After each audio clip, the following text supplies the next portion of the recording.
Welcome to LiveDaf, your online Daf Yomi Shir. Shalom Aleichem, welcome back to today's Daf Hayemi Meseches ARACHIN Daf Tes Zayin. We begin at Tes Vav Amud Beis, 4 lines from the bottom back onto the Lashon Hara topic. Says the Gemara, question: what is Lashon Hara? How do you define evil speech? Let's say it's not outright negative information. Hey Chidami, Lishna Bishop, give me an example of negative speech. Amar Rabba Kigoin, for instance, the Amar Ikonura, there's Frayibe Planya. In this house you'll find fire. Rashi explains, the Mashma Ashiru, V'chol Sha'am Matsu Ish. Why do you have fire all the time? They didn't have, pilot, on the stove in those days. So why does he always have levashal tafshilim? There's always a fire burning. There's always cooking. There's always food going on. That's also lashon hara. Has a negative ring to it. Amalei Abaye, why? Why is that negative? Mike Ovid, what's he doing wrong? A fellow wants to. Fellow's looking for fire, right? Comes over to ask you, and you show him. You direct him to the house with fire. Mike Ovid, Giluyi Mil Sabam was just revealing facts, just relating information. There's nothing personal, nothing negative about it. Ella, rather, I'll give you an example of information which has a negative connotation to it. He has to say a bit more than what Ella Lishna Bisha. Rather, we're speaking that he's expressing it with a bit of negativity, with a negative connotation.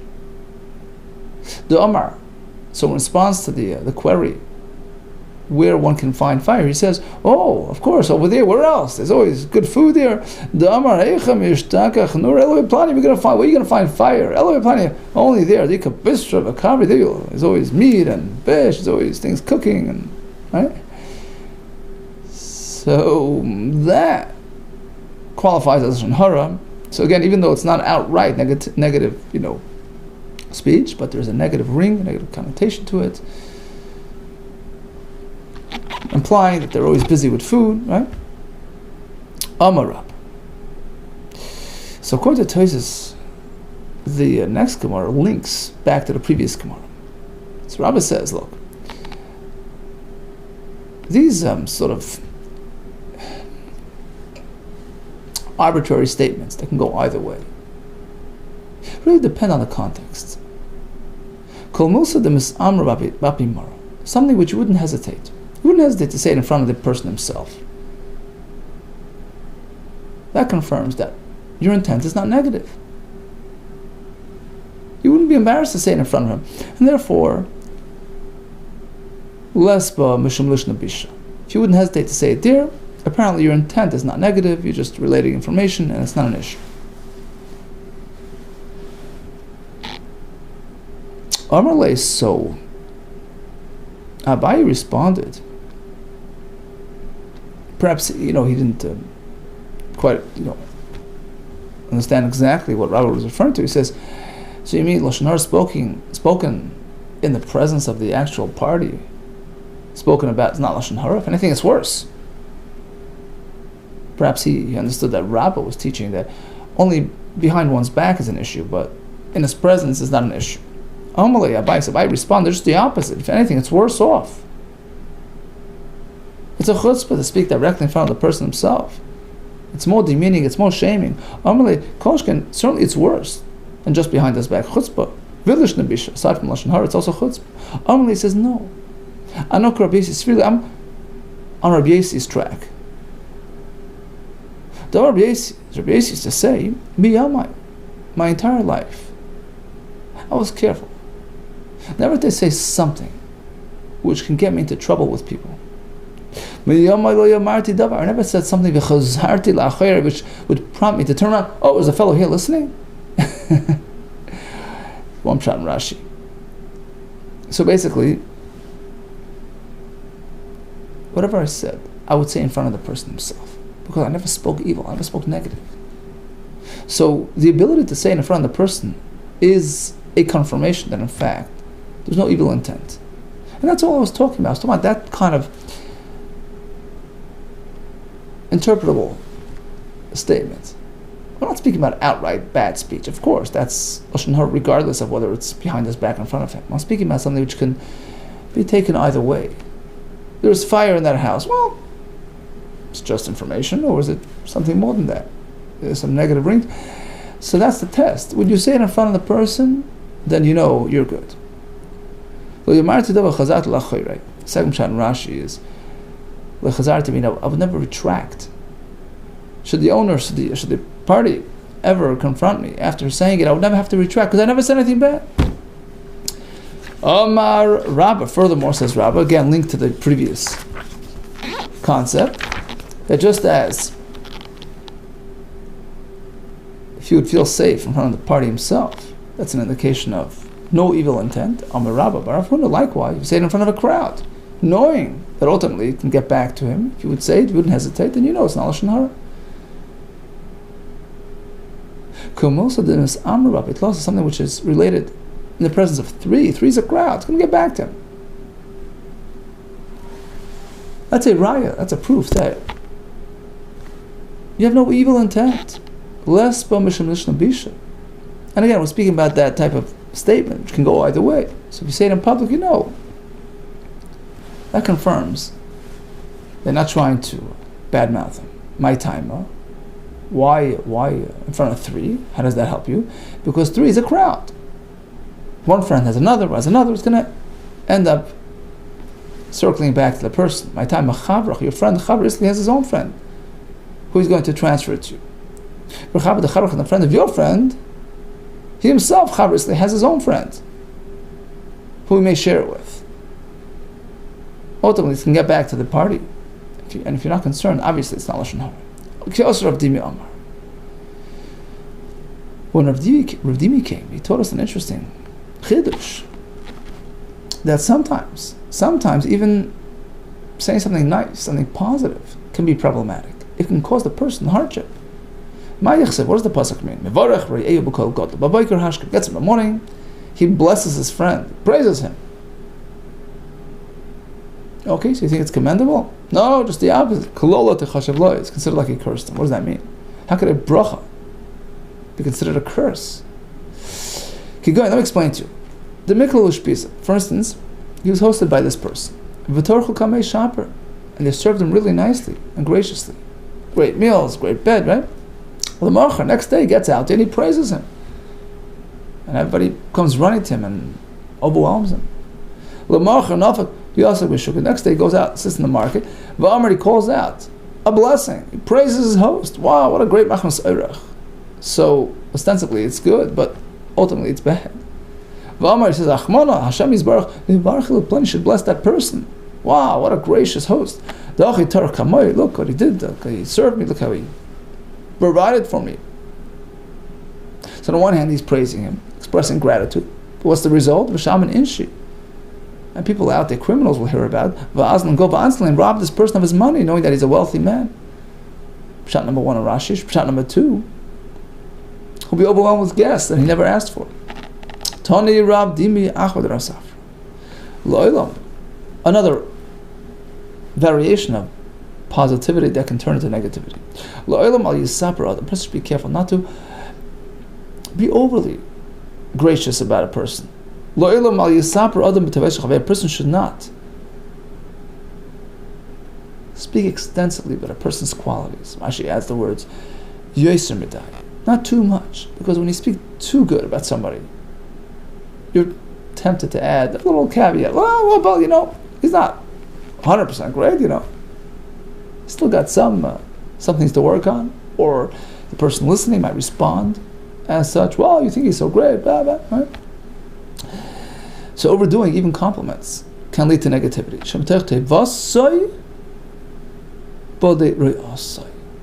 Because through over-speaking is good, it can generate negativity as well.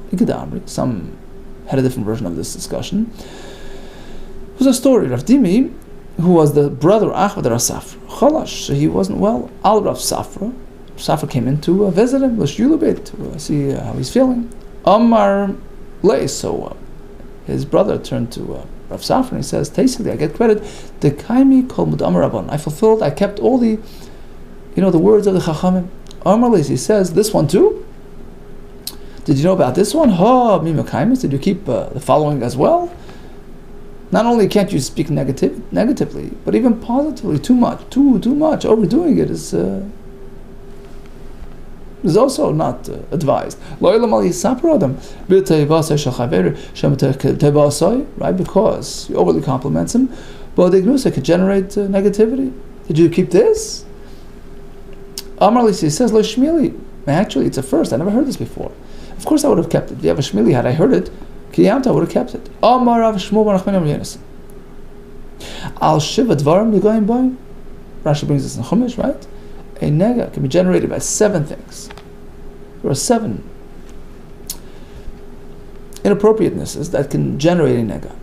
Al Lashon Hara, Al Shvichos Damim, Al Shvuas Shav, false oaths, Al Gili Arayas, Al Gasaruch holiness, Al Gezel, robbing, Al Tzaras Ha'ayin, being stingy with your belongings, not lending it out, Al Lashon Hara, D'chsiv. Okay, so it's 7. Where do we find Lashon Hara generates a nega? D'chsiv, we had this before, in yesterday's daf, D'chsiv, Melash Nimaseiser Re'eu, evil speech, Oisei Atzmis, generates Atzmis, which is a term related to nega.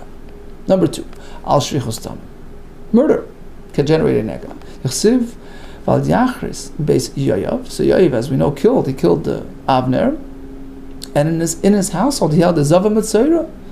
So you see, murder leads to nega. Number 3, Al Shvuas Shav, false oaths. Vayomer Naaman Hoyel Kach Kikorim. So Naaman, who had leprosy, was healed by Elisha, who didn't want to accept payment, and his assistant Naaman went out.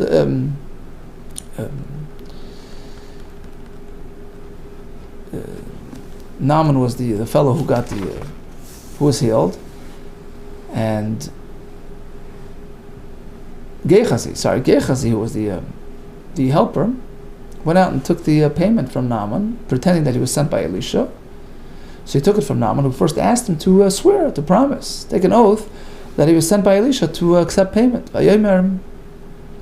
Naaman told him, Hoyel, make a shvua, kach kikarim, and you'll take the payment. Uksiv, and he in fact swore falsely. And what happened? It generated nega.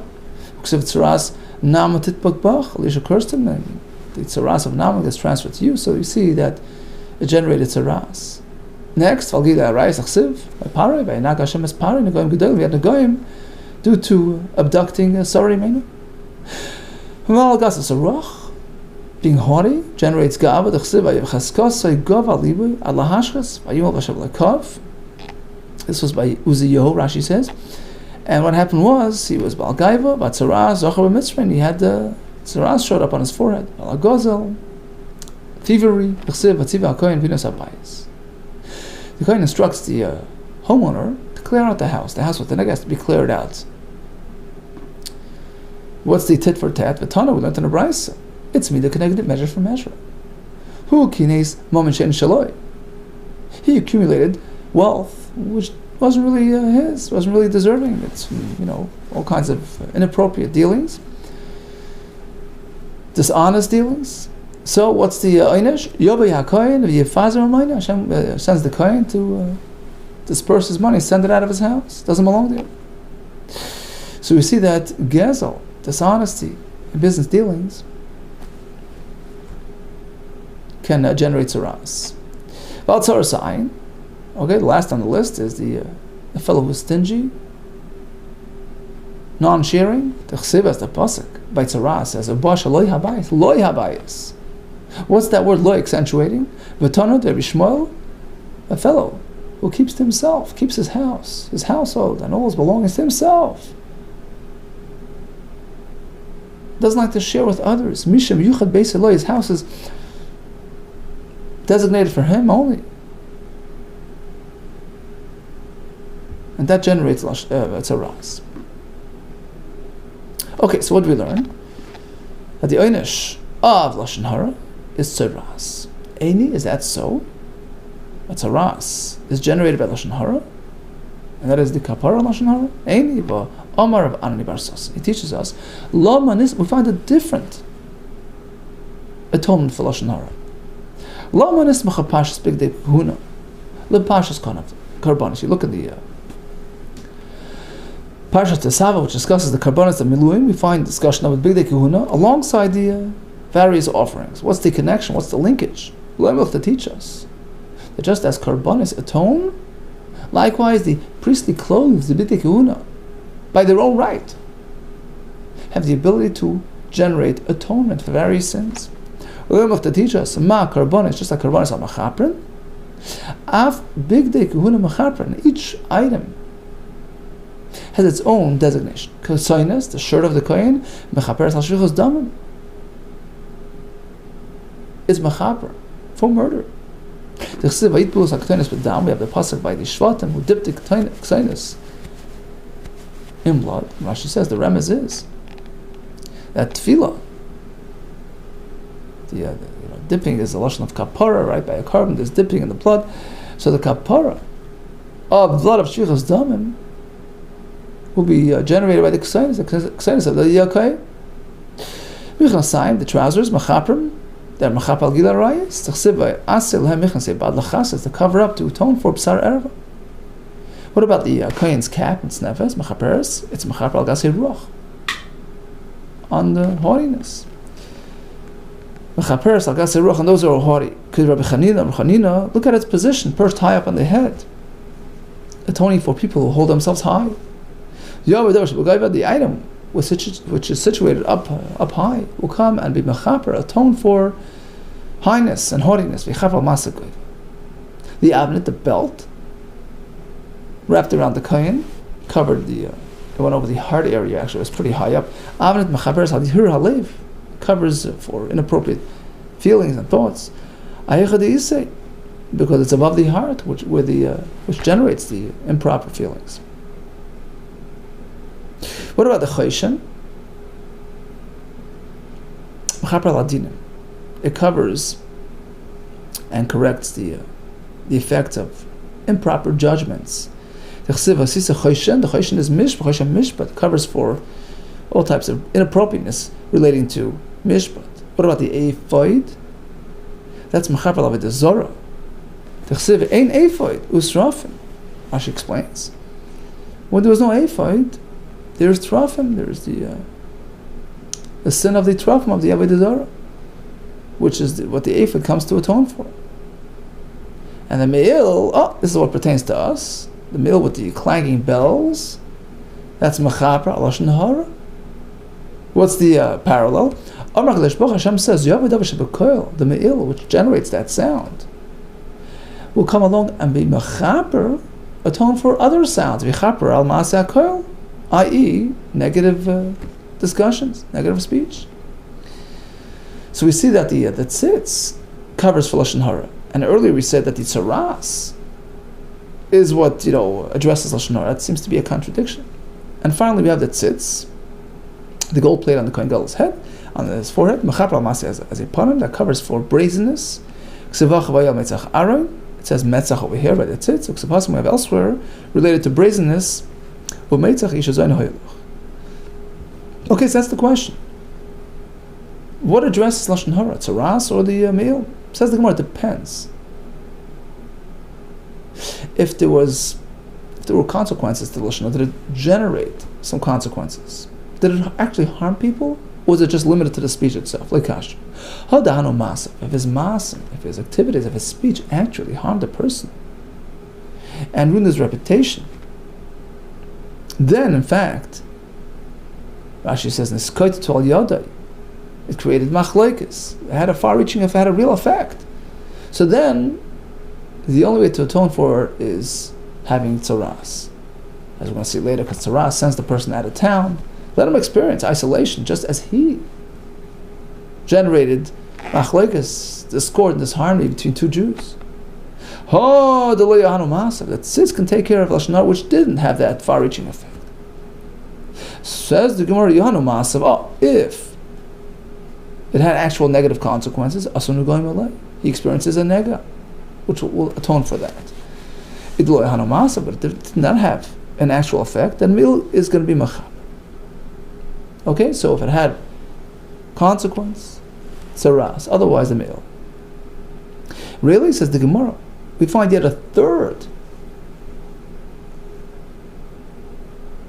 item which seems to address Lashon Hara. V'amar b'siman, Amar Shem Alevi, Shnei Dvarim. There are two violations. We don't find for them a kapara amongst the karbanos, but we find kapara for them elsewhere. Shvichus damim, that's number one. Number two, v'lashon hara. So that's the shayla. What do you mean? We just had me'il, we had, and the Gemara explains shvichus damim be'eglav rufa, right? The calf that beheaded, that addresses murder. And v'lashon hara, who addresses lashon hara, b'k'teres, the incense. That's the antidote to lashon hara. As he explains, we know that Torah has the ability to atone. So Torah is machap. On what? What does Torah address? Lashon hara. Why specifically lashon hara? Hashem explains. The Torah, which is something discreet. Rashi explains because it's done inside the heichal with nobody around. So that's the fitting antidote to lashon hara, which likewise is done hiddenly, discreetly, in private. So we have a multiple contradiction here. First of all, earlier we said that the ksainis takes care of shvichus damim. And by the way, Rashi explains that when we speak about the chapara and shvichus damim and gili arayis, we're not speaking about atoning for the person himself. He has his own, account. We're speaking about the effects, the communal effect of these activities. Rashi brings psukim that Gilei Arayis affect everybody, and likewise murder. So the collective responsibility aspect, so to speak, is atoned for by the ksainis on shvichus damim and the mechnasayim al Gilei Arayis. As opposed to lashon hara, he says we don't find that it has a far-reaching communal effect, aside from the person himself, perpetrator himself, was accountable for his evil speech. But in any case, we seem to have a double contradiction, because firstly we said that the ksainis is mechaper shvichas damim. Here we say it's the egla rufa, and number two, there we say it's the me'il, and here we say it's the kteres. If there was no consequence in terms of creating machlekas, that has to go to. Otherwise, you have to go to tzaras for that. But otherwise, if it had just minimal effect, then it's the me'il, and here we say it's the kteres. How does this work? We have a double contradiction. Kasha shvichus dam shvichus damim. We have a steer between that. We also have a kasha between lashon hara and lashon hara. Answers the Gemara. Once again, we have to differentiate shvichus damim, shvichus damim. Regarding that matter, like kasha, here's the answer. Depends on the circumstance. Diaman katlei. When the murderer is known to us, then we need the ksainis. But here where it says that the egla rufa takes care of it, that's when we don't know. We have no idea who he was. And that's the purpose of the egla rufa, to atone for that. But if you know who he is, there's no point in egla rufa. And for that we need the ksainis. Ask the Gemara, the murderer? Kill him. There's no kapara short of just taking care of the person himself and giving him his fitting punishment. If the murderer is known to us, Baraktalu, he must be condemned to death. Baraktalu, how does the ksainis address that? Says the Gemara, unfortunately, we know who he is, but for technical reasons we can't pursue him. We know he did it purposely, but he wasn't warned. So halachically, we're prevented from punishing him. And that's where the ksainis comes into play. What about lashon hara? Lashon hara, that too can be answered like this: like kasha, but sinna, lashon hara was spoken in private. That parallels the kteres, which too is a private activity. Ha befarhesya, as opposed to lashon hara, which was expressed openly and publicly, and for that we need the me'il, which likewise has that clanging effect, that noisy effect. It's a ma'aseh koil, and that's machaper in this variation of lashon hara. Okay, so bottom line regarding a kapara and lashon hara, we have three levels. Ahanu ma'asav, if it generated machlekes, that's it. Tzaras only. But otherwise, it's just the dibur itself. If it's betzina, the kteres, farhes the me'il. Continues the Gemara. Boy minei Rabbi Shmuel bar Nadav. He asked me Rabbi Chanina. Some say it was Rabbi Shmuel bar Nadav. Chasni, he was a son-in-law of the Rabbi Chanina. He asked his father, Rabbi Chanina. Some say yet Rabbi Shimon Levi. He was the one that was asked. Manish Tana. Why do we find something unique by the Mitzvah who's sent out of town? Shamra Torah says about him, he's got to sit himself, isolated out of town, nobody around him. You know what? He can't even sit next to other Mitzvahim, you know that? Bodad Yeshiv, he sits on his own, outside of town, he's stuck on his own. Why is that a fitting punishment for what he did? Yes, 100% says the Gemara, it's exactly measure for measure. Look what he did. He separated between families, between friends, through his evil speech. Hu hivdil ben ish le'ishta, he separated between man and wife. Ben ish le're'eh, between man and his fellow Jew. L'fichach Torah says, Badad yeshiv, let him sit on his own, in isolation, to experience what he did to others, and that will atone for him. Amar Rabbi ben Levi, Manish Tana Mitzvah, Shamra Torah Yavish Teitziparam Tarasai. What's unique about the Mitzvah? The Torah instructs him to bring 2 birds as part of his purification process. What's unique about birds which fit the crime? He was engaged in tweeting. Rashi says, Petit is Lashon Koil. Quiet, tweeting behind people's back. Amra Torah brings birds, do the same. Yavi Karban, Petit, he brings a carbon, does the same. You're not meant to harbor dislike and hatred towards your fellow Jew in your heart. Okay, so let's say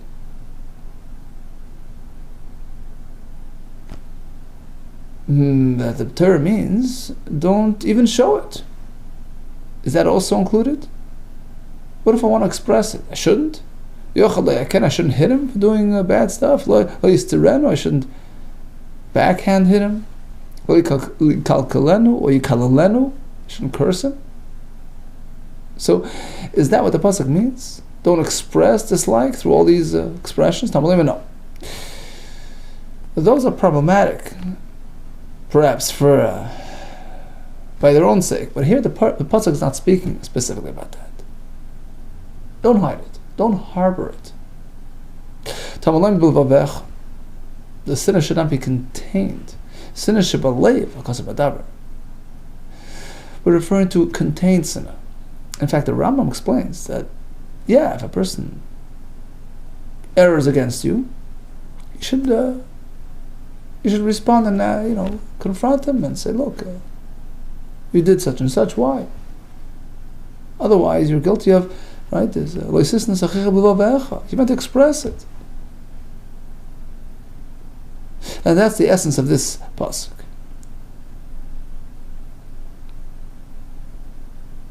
Of course, if you can forget and not let it bother you, great. But otherwise, don't hold it in. Express it in an appropriate manner. In fact, the Gemara continues.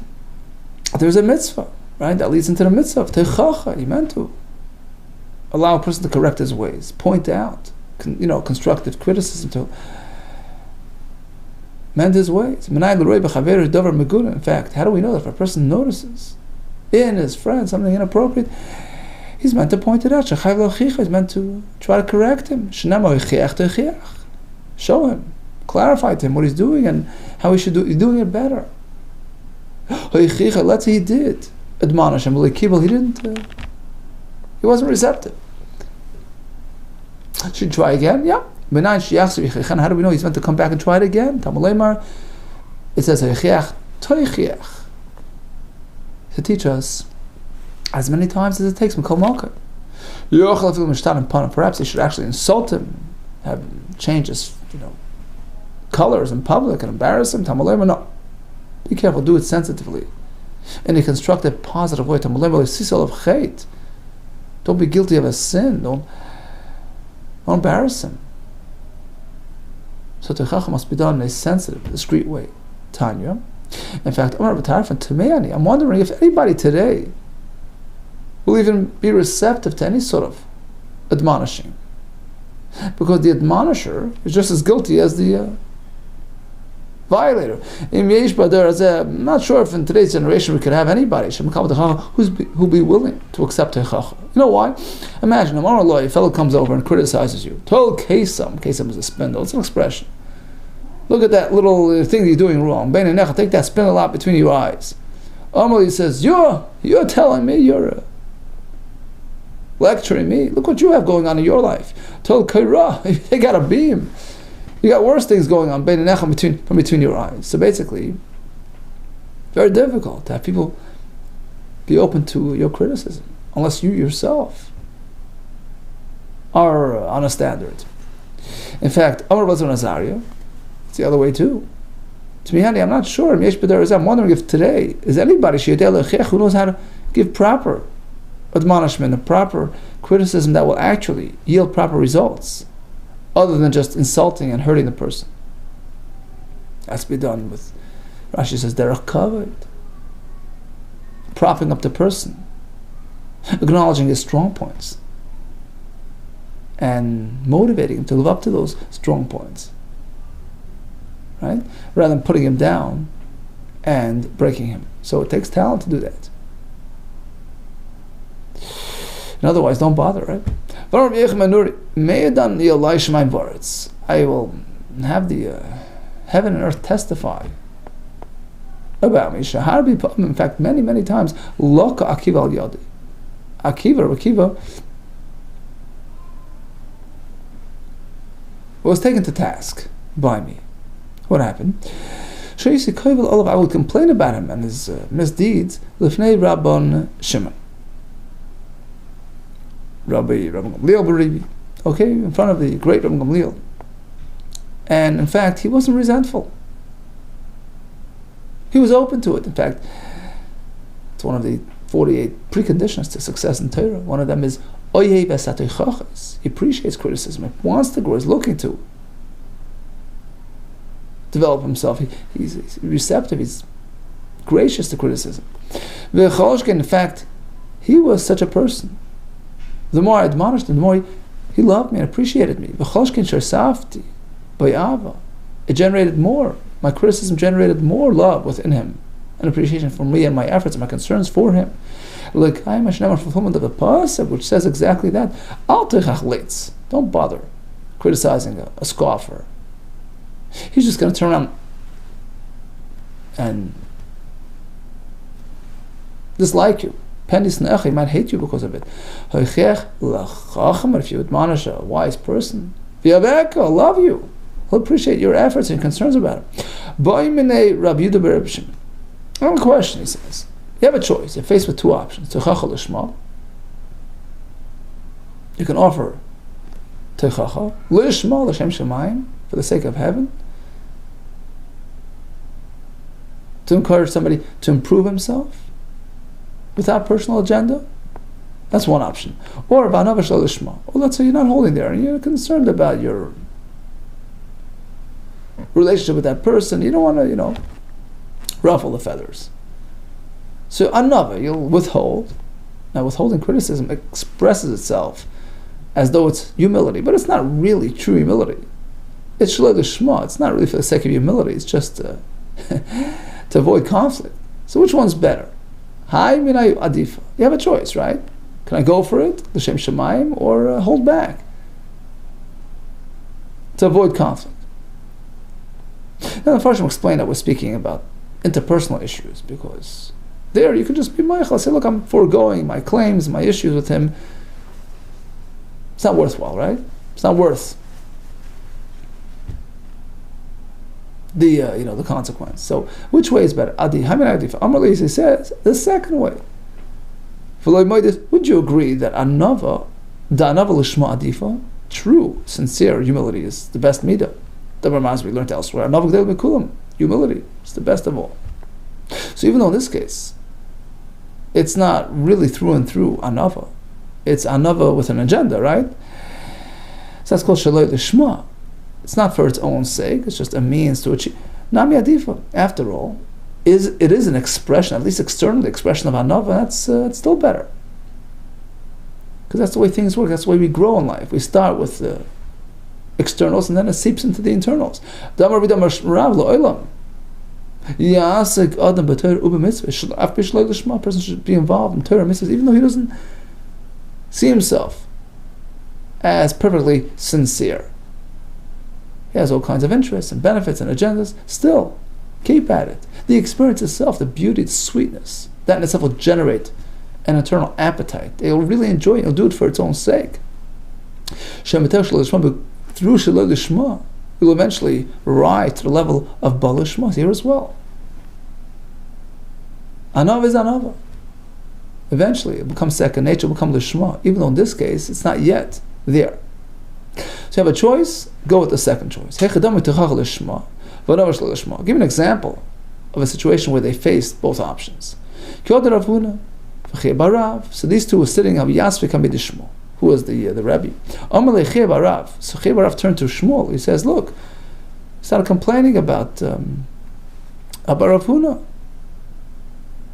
Chazimar, look, my teacher, to come at Sarli. Look, Rav Huna is distressing me, he's annoying me. Okay, so Rav Huna committed himself not to be mitzayir him again. Okay, so he accepted the criticism and he backed off. After Chebarav left the room, Amarle, so Shmuel turned to so Rav Huna turned to Shmuel. The Rebbe says, I'm not just picking on him.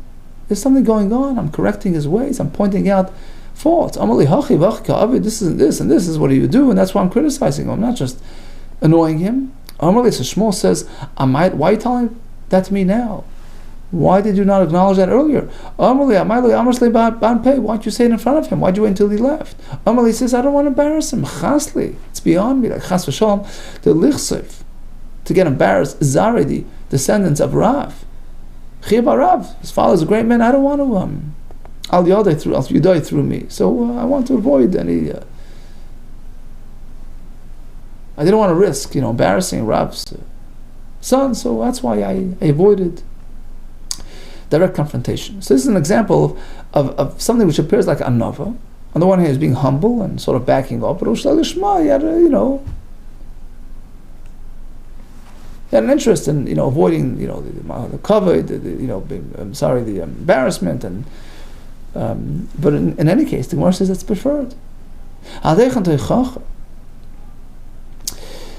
So what's the extremes of teichacha? Meaning, how far do you go? Until a person actually gets violent with you? How far should you push the person and pressure him when you do teichacha? Rav Amad Akon until he's about to hit you. Shmuel Amad Kol until he curses you. Vashim Rechan Amad Nazif until he gets mad with you. Tanoi based on Machlekes Tanaim as well. Rav Lazo Amad Akon, Shemad Klola, V'Nazo Amad Nazif. And they all bring a right from the same story, where Yohanan was advocating for David HaMelech and Shaul got mad at him. All based on the same pasuk. Shaul got mad at Yonasan. But really tells him, but now he took his spear, is about to hit him. To hit him. So from here we're going to see how far a person should push in teichacha. And trying to get a person to correct his ways. The one who says until he gets violent with you, look, you see that he pushed all the way until he's could get struck by him. So you see that you keep on going until that point. The one who says until he curses, right? He put him down. Was an expression of klala. He was putting him down. The opinion that it's until he gets mad. He got mad. So you see, that's the extreme limit. Says the Gemara, but all three did happen. So why are we picking one over the other? The one who says that only until he gets mad and past that point you back off. Klala says that he cursed him, he tried to hit him. Apparently you go further than just mad. Says the Gemara, that's not standard. That's an exceptional case. That was about David HaMelech, who Yohanan was trying to protect and defend. Shani Hasan Agachavivusa Yisera, because of the extra endearment. Yohanan had the affection they had towards David, so he went the extra mile. But typically, the standard procedure is only up until a certain point. Speaking of which, a fellow has an achsanya, a place where he stays regularly when he comes to visit, right? a person should stick to that host. He shouldn't switch. We're going to see later the reason for that is because if he switches over, people will start talking. What was wrong? The host is not a good host, or the guest, you can't get along with people, right? So you want to consistently go back to the same hotel, the same host. How bad is it going to be that you're allowed to leave? At what point are you free to go? Rava Madako. You stay there until you see that he's going to turn violent and hit you. Okay, until that point, even though it's uncomfortable, but consistency overrides. Shmuel Amar, not so bad. You don't have to wait that far. Until he's throwing out your suitcases. Once it gets to that point, don't go back there. Says the Gemara, now if the host is striking the guest himself, all agree, he doesn't have to stick around. Likewise, if he's actually throwing out your luggage, again, everybody agrees, you have no business doing that. The question is if he's striking the wife. Some say it means the wife of the host himself. So there's stuff going on there. Should you still, stick it out? So one shita says, look, he's not, not affecting the guest. What difference does it make? So there's activity going on which is uncomfortable. Try to stick it out. The other shita says, no, asla true day. Fact is, it's going to generate machlokes and very, very uncomfortable situation, and it doesn't have to stick around to that extent.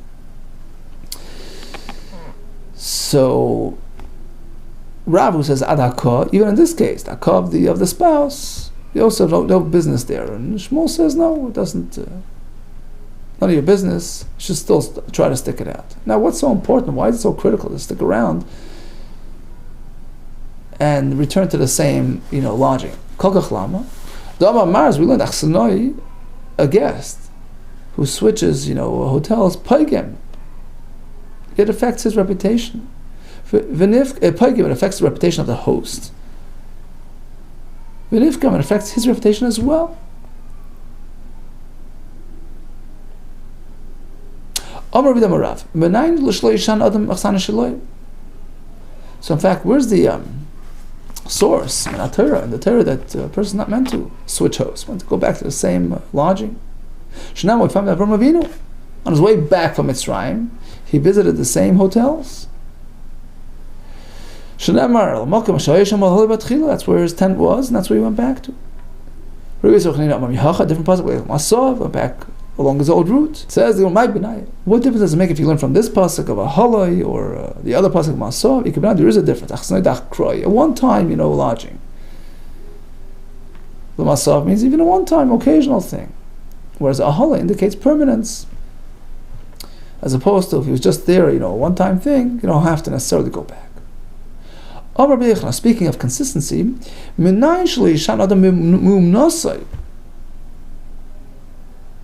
person should stick to his family trait, family expertise. Right?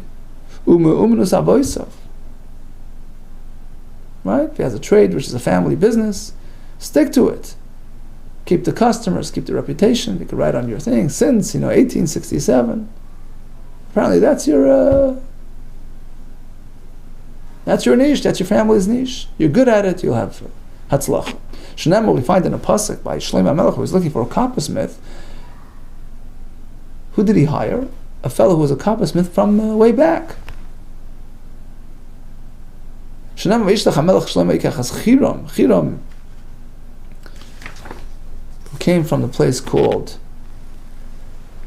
Mitzoyer, Ben Ish Almana, who Mimata Naftali v'aviv Ish Tzoyri, Cherish Nechoshes, his father was a coppersmith.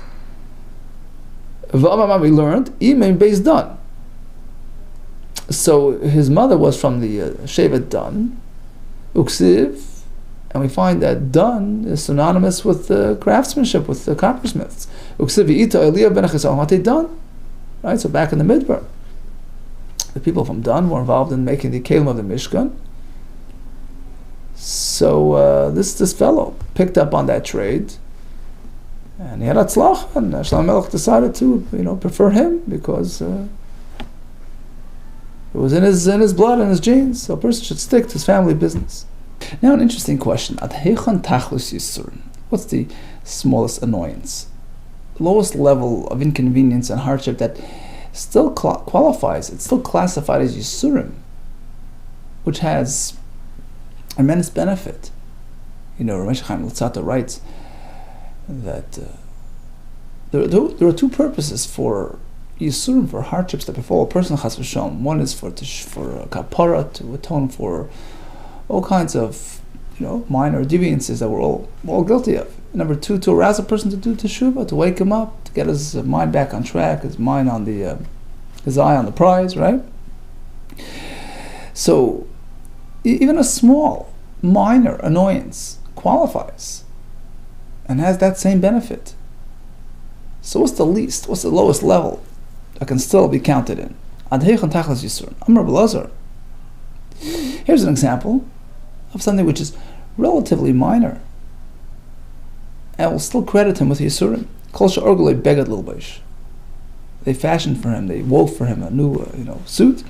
Vein miskavel alav, it doesn't really fit him well. It's pretty distressing, but it's relatively minor, and that still qualifies as yisurim. He gets credited for yisurim. Maskefel Rava, 0. He had a question. Some say B'Shmuel bar Nachmani. You don't have to go that far, even less than that. Gedolim mizu amru. Even a bigger chiddush, meaning even a smaller annoyance, can still qualify. Afilu neskavnu limzoig b'cham. So they would dilute their wine, it was very concentrated, with either hot or cold. And he was trying to get a hot drink. He was served cold. Pretty annoying. Or just the opposite. Bitzoinin is meant to have cold. The cham, they serve them hot. But amras kuli hais, even that's considered yisur. You don't have to come onto this misfitting garment, which is relatively,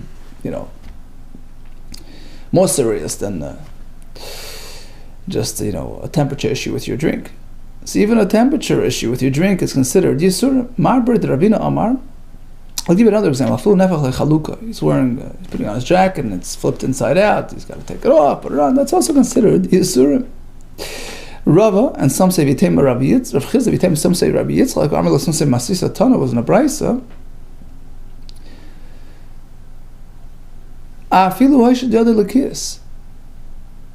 Here's an example of yisurim, which is relatively minor.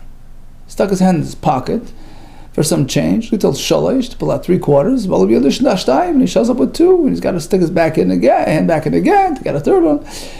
That also qualifies as yisurim, and it detracts from his averis and from his from his record. And Dafka Shalish, but specifically this type of situation where he's reaching for 3, he ended up with 2, and he has to stick his hand back in again. That's a true inconvenience, true tircha.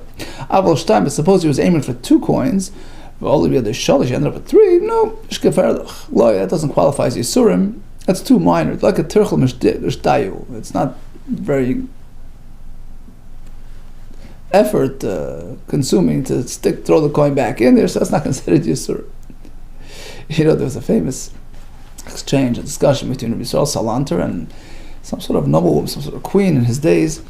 So she was relating to him how she was using her wealth to prepare for her kids and to prepare them for life, pamper them, and give them all their conveniences, everything they ever need and should think of and should want. And she's going to protect her kid from all types of issues out there.